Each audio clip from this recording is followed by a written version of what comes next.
Good morning, সকলে কেমন আছো? আশা করি ভালোই আছো। আজকে কি তো সবাই জানো, আজকে হচ্ছে আমাদের যে ভোট হয়েছিল তার আজকে হচ্ছে গণনা, আজকে হচ্ছে রেজাল্ট। তো রেজাল্টের দিন আজকে একটা মজার জিনিস দেখাচ্ছি, কাদেরকে মানে কারা ভোট পেয়ে কারা বেশ আনন্দে থাকবে, কারা এনজয় করবে, কারা গদি পাবে, সেইটা আলাদা বিষয়। আর এদিকে আমার বাবার সারা রাত ঘুম হচ্ছে না। আমার বাবা ভোর 4টের থেকে উঠে টিভি চালিয়ে বসে আছে। তো আমি বাবাকে বললাম যে 4টের সময় টিভি চালানোর কী দরকার, সে তো গণনা শুরু হবে 8টার থেকে। ওনার প্যালপিটেশন হচ্ছে, ওনার টেনশন হচ্ছে কী হবে। আমি বলছি তুমি এত কেনই করছো, মনে হচ্ছে আমার বাবাই যেন ভোটে দাঁড়িয়েছে। আমার বাবা একটা ছোটোখাটো দোকান চালায়, ডেকোরেটার্সের।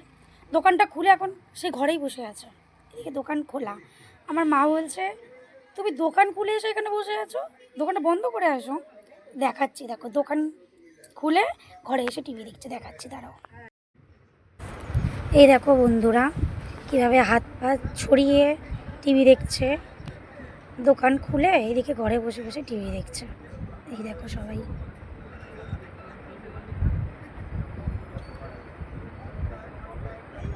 এদিকে মাও দেখছে আর আমিও আছি তার সাথে। তো দেখতেই পারলে সবাই কীরকমভাবে মানে শুয়ে পড়েছে পুরো, খবর দেখতে দেখতে টায়ার্ড হয়ে গেছে। বলছি বাবা খাবে না? প্রত্যেক দিন রোজ 10টার সময় খায়, আজকে আর কোনো খাওয়া দাওয়া নেই। জানি না কেন, মনে হচ্ছে উনি নাকি প্রধানমন্ত্রী। যাই হোক, তারপরে কার কার বাড়িতে আমার বাড়ির মতন অবস্থা অবশ্যই কমেন্ট করো, অবশ্যই জানিও। চলো টাটা।